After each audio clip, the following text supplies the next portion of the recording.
power complex. Where love rules, there is no will to power. And where power predominates, there love is lacking. The one is the shadow of the other. And depending on the position of this card, this could refer to your own power complexes or to that of others that you may be closely allied to or working with. When we fear that we will not get the love we need or want, we tend to strive for power. Now, it's not the only reason, because pure psychopaths of Vladimir Putin is not striving for power because he feels deprived of love, but because he seeks power as the thing in itself. But a classic example of the drive to power as thwarted desire for a romantic relationship is the hunchback future king Richard III in the Shakespeare play of the same name. I'm going to read you his monologue in a moment. But this is something that we see with school shooters and with incels, that because they feel deprived of opportunities for romantic love, they may seek power through the muzzle of an assault rifle, and many who get themselves into positions of petty power, it's because they didn't get the romantic opportunities they wanted, and out of resentment they seek power over others. So I have not rehearsed this Shakespearean monologue, but it's one of my favorites. I'll do the best I can. So this is the opening of the play when we're seeing Richard, the humpback king, future king, who's scheming for power. But I, that am not shaped for sportive tricks, nor made to court an amorous looking-glass, I, that am rudely stamped, and want love's majesty, to strut before a wanton ambling nymph, I, that am curtailed of this fair proportion, cheated of feature by dissembling nature, deformed, unfinished, sent before my time into this breathing world, scarce half made up, and that so lamely and unfashionable that dogs bark at me as I halt by them.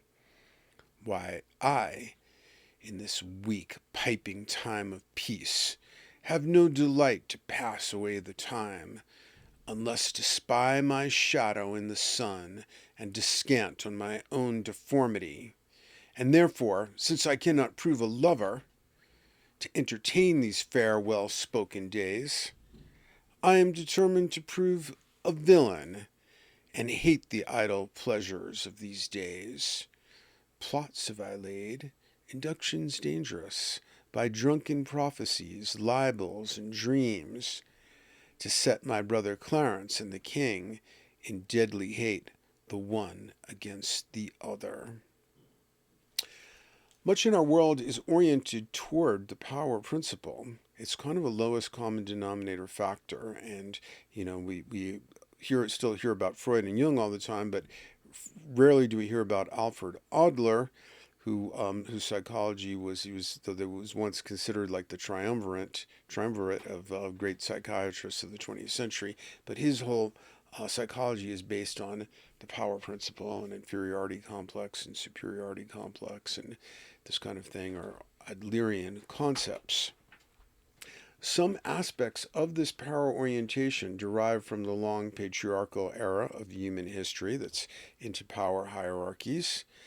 But much power orientation derives from more primordial roots, as there are enormous power struggles amongst animals, especially primates. See the Netflix series Chimp Empire. Very powerful. Social mammals often compete for their place in the social hierarchy, like with walruses. Only the alpha walrus has sex. All the other male walruses are incels. So that's pretty ruthless. The competition to be the alpha male is often deadly in humans and many other species. When the power principle predominates, Life becomes a savage law of the jungle world, and everybody loses. The power principle can cause us to believe in the validity of power games, because that's what everyone else is playing, and that success in life can be found by winning power games. Actually, everyone is a loser when it comes to power games. You may gain something in a limited context, but you lose your soul in the process, assuming you had one in the first place, of course. I know a young friend who went through a phase where amoral power operators lit up in his mind as numinous figures worthy of admiration and emulation. And this is something I wrote about in a paper I wrote when I was 19 years old, Dostoevsky and the Profound Egocentric. The person of high introversion and intelligence um, uh, may feel inferior to thoughtless men of action types. And that's what we saw in a lot of the Dostoevsky characters, like Raskolnikov in Crime and Punishment, and the Man from Underground and Notes from Underground, and so forth. We see it in Shakespeare's Hamlet, where, you know, Hamlet decries his youth, his introverted youth, where I was, man of dreams. And he says, but from now going forth, or something like that, let my thoughts be bloody or be nothing worth, or something like that. So this is a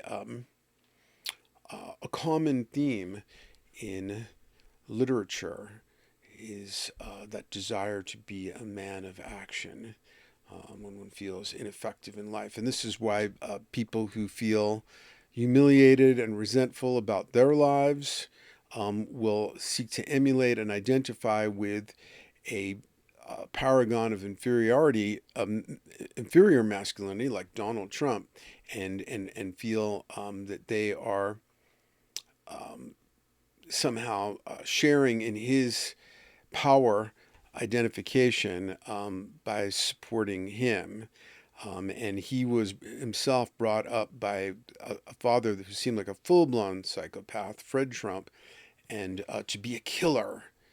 That was what his father, Fred, was always telling him and his brother, that they needed to be killers, or either a sheep or a killer.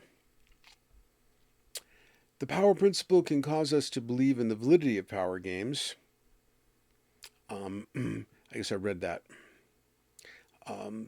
So this was something I wrote in to this friend who was trying to emulate these characters. Some of them were movie characters who had that cool square-jawed alpha male in command persona, and so I sent him a email after we had seen the superb film Croupier, where the cool operator type was exemplified and played by the protagonist, whose character name was Jack. The first step taken toward being a player in the game of coolness makes you a sucker, a fool who completely understands the odds, utterly mistaking what is at stake in life, tricked and seduced into the sucker pitfall of glamorous death energy. The player thinks he is cool and sophisticated, shrewdly rational in a world populated by suckers and cool operators who profit off the stupidity of the masses. So from the point of view of the power player, everybody's either a sheeple or a wolf kind of thing, like the Wolf of Wall Street. The player thinks he is the sophisticated, dispassionate observer of the hypocrisy, deceptions, and folly of others, but conveniently neglects to similarly observe his own hypocrisies, deceptions, and follies. Self-deceptions is really what that should say. The player is actually a fool caught in a mechanical loop, playing out a stereotype that ends with massive losses on many, many levels. Especially revealing in Croupier is that Jack ends up finding that he has been fooled and exploited by his own father, who is also a classic inferior type. One huge significance is that the player is revealed to be player, Jack, is revealed to be another victim of patriarchal values.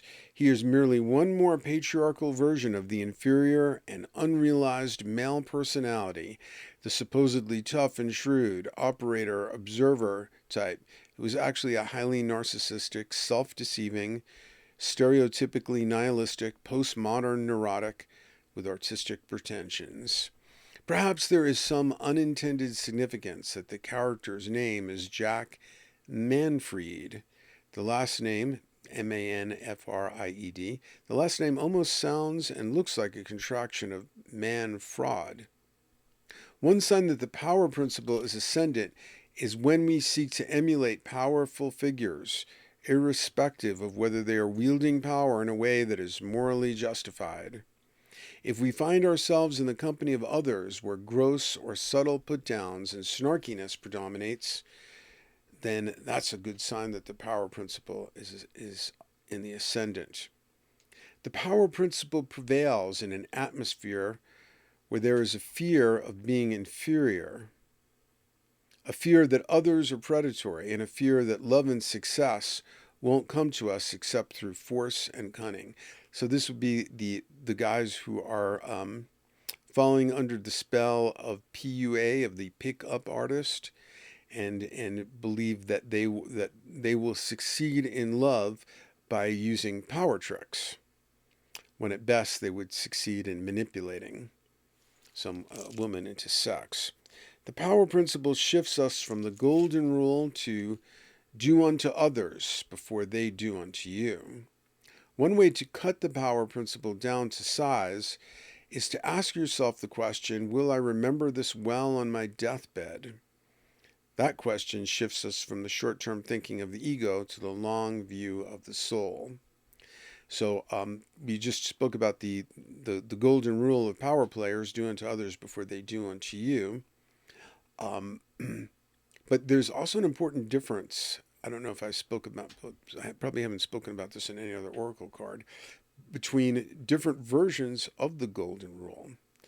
So my understanding is that the Christian version of the golden rule is do unto others what you would want done unto you. And that's actually a very dangerous way to put it, especially from the power principle, because it's a license to do things to others. Maybe I think maybe the Christian thinks that if they were gay, they would want to be forced into conversion therapy. Therefore, they can do that unto others, like a child, because they think if they were in that situation, they would want that done unto them. It's a license to do things to other people. So it is something that can easily lead to power trips. The Jewish version of the golden rule, not that I'm definitely Jewish, but I'm not an observant Jew. But I like this version much better because it seems much more psychologically wise. It's inhibitory, not giving permission to anything. It says, don't do unto others what you wouldn't want done to you. So it's not a license to do anything to other people. It is a prohibition of doing things to others that you would find unpleasant. So that's still not the perfect rule to govern all ethics and behavior, but it's a lot better. Okay, well, since I gave the Jewish version, I'm going to quote Jesus, the world's most famous Jew, of course. For what is a man profited if he shall gain the whole world and lose his own soul? Or what shall a man give in exchange for his soul? That's from Matthew 16:26.